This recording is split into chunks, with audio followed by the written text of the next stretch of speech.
काल पुरुष की कुंडली में मेष राशि को पहला वाला घर प्राप्त है। चूँकि ये पहले स्थान पे मौजूद रहती है और इसे अपने आप को पहले स्थान पे देखने की हैबिट भी है, इसलिए मेष राशि के नेटिव असर्टिव होंगे। किसी भी बात को साधारण तरीके से तो बोलेंगे ही नहीं, बड़ा दबाव डाल करके, बड़ा ज़ोरदार तरीके से असर्ट करके असर्टिव होंगे।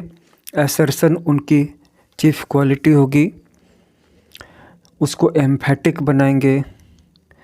ये तो हुई बात बोलने चलने के तरीके। काम करने के तरीके में वो हमेशा आगे रहना चाहेंगे, लीडर बनना चाहेंगे।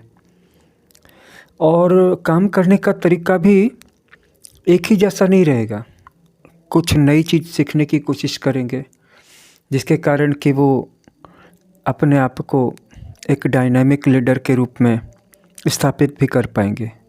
लीडरशिप उनकी दूसरी सबसे बड़ी क्वालिटी है और लीडरशिप के अंदर भी डायनामिक होना उनकी एक बहुत बड़ी खूबी है।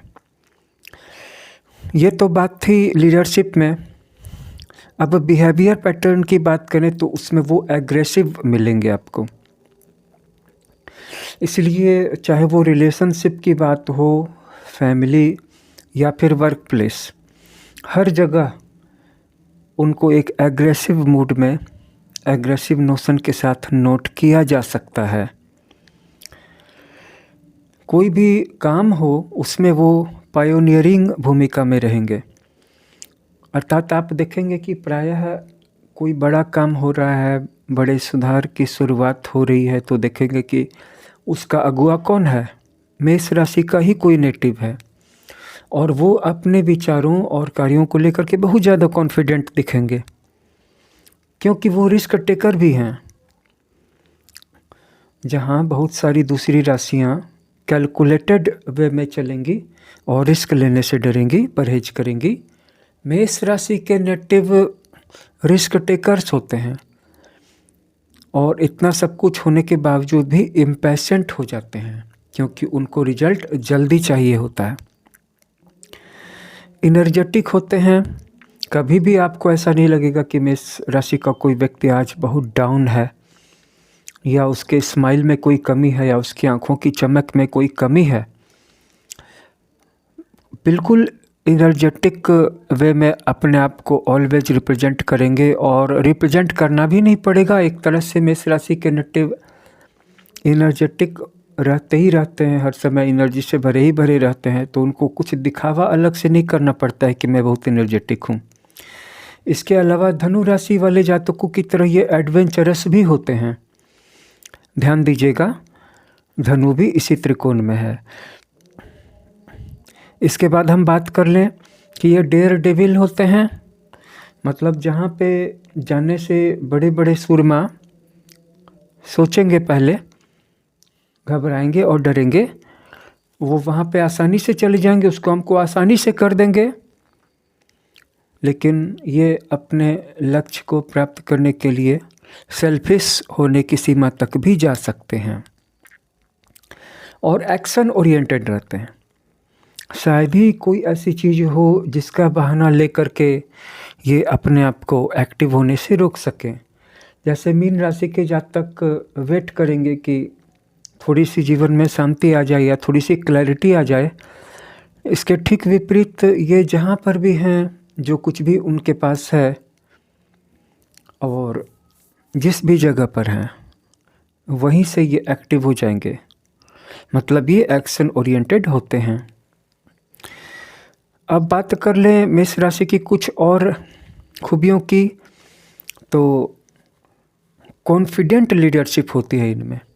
एक लीडरशिप होती है कि हिचकिचाहट के साथ या अपनी वल्नरेबिलिटी को लोगों के सामने दिखा करके, ताकि अगर स्थिति बिगड़े तो मुझे उतनी दिक्कत ना हो, लोगों को पहले से पता रहे कि मुझे ये उम्मीद थी, आई वॉज एंटिसिपेटिंग, कि मैं फेल भी कर सकता हूँ या मेरे विचार गलत भी हो सकते हैं या मैं गलत भी हो सकता हूँ। इस सब से कोसों दूर उनकी जो लीडरशिप है वो कॉन्फिडेंट होती है और वो करेजियस होते हैं, चाहे वो सिचुएशन को फेस करने के मामले में हो या किसी शत्रु को फेस करने के मामले में हो, या फिर किसी भी बड़े से बड़े पावरफुल व्यक्ति को फेस करने के मामले में हो, करेज तो उनमें गजब की पाई जाती है। इनकी कुछ मेजर चैलेंजेस ये है कि ये दूसरे की बात मान करके कोई काम ज़्यादा लंबे समय तक नहीं खींच पाते हैं। जैसे किसी व्यक्ति ने कहा जो इनसे भी ज़्यादा टैलेंटेड है या इनका मेंटर है कि तुम इस काम को 30 दिनों तक कर लो, तो ज़्यादा से ज़्यादा ये 3 दिन 4 दिनों तक कर पाएंगे। लिमिटेड फॉलो थ्रू है। एक और इनका बहुत बड़ा मेजर चैलेंज है इनका इम्पेशेंट होना, रिजल्ट को जल्दी चाहना, और नहीं तो फिर क्रोधित हो जाना या उकता जाना, जिसके कारण आसपास के लोगों को इनसे परेशानी हो सकती है। और एक और बात है इम्पल्सिव होना, कि एक सेकंड के डिसीजन में ये कोई भी काम कर डालेंगे या किसी भी चीज़ से बाहर आ जाएंगे। ये हमेशा फ्रेश दिखेंगे।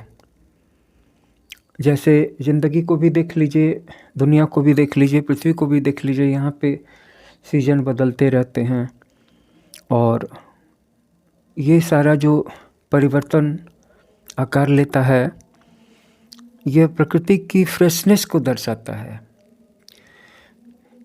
सर्दी के बाद वसंत का आगमन, वसंत के बाद गर्मी का आगमन, गर्मी के रहते रहते बारिश ऋतु का शुरू हो जाना, और इस बीच में पृथ्वी कितनी ही प्रकार से अपने रूप बदल लेती है। वैसे ही इनके अंदर में कोई झरना सा बहता रहता है, और ये ज़्यादातर स्प्रिंग के साइड के होते हैं। अर्थात जैसे वसंत ऋतु खुशनुमा होती है, वैसे ही आपको मेष राशि की जातक खुशनुमा दिखेंगे।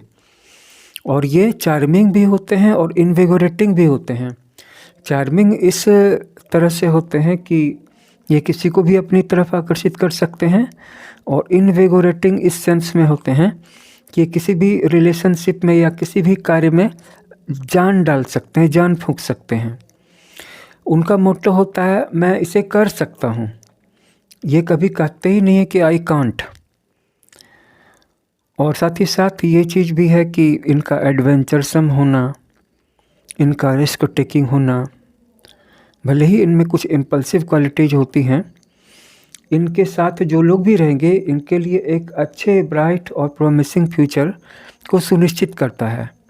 क्योंकि मेष राशि के साथ जो लोग भी होंगे, उनके परिवार के लोग होंगे, उनके जीवन साथी होंगे, उनके बिजनेस पार्टनर्स होंगे, उनके दोस्त होंगे, उनको एक बहुत ही अच्छी लाइफ मिलने वाली होती है मेष राशि के इन क्षमताओं के कारण। और वो कभी भी सोचने में समय नहीं गंवाने वाले हैं, वो जस्ट उसे कर डालते हैं। और दूसरी बात यह है कि वे आगे रह करके करना चाहते हैं। आगे रहना सभी अग्नि राशियों का गुण है, जैसे कि सिंह राशि का भी गुण है। अगर आप उनको पीछे कर देंगे तो उनको अच्छा नहीं लगेगा। वैसे ही मेष राशि वाले करना भी चाहते हैं और आगे भी रह के करना चाहते हैं। तो ये सारी बातें थे कुछ आज मेष राशि के बारे में। आप भी बताइएगा आपकी राशि क्या है। ये वीडियो आपको कैसा लगा। बहुत बहुत धन्यवाद आपका इस वीडियो को वॉच करने के लिए।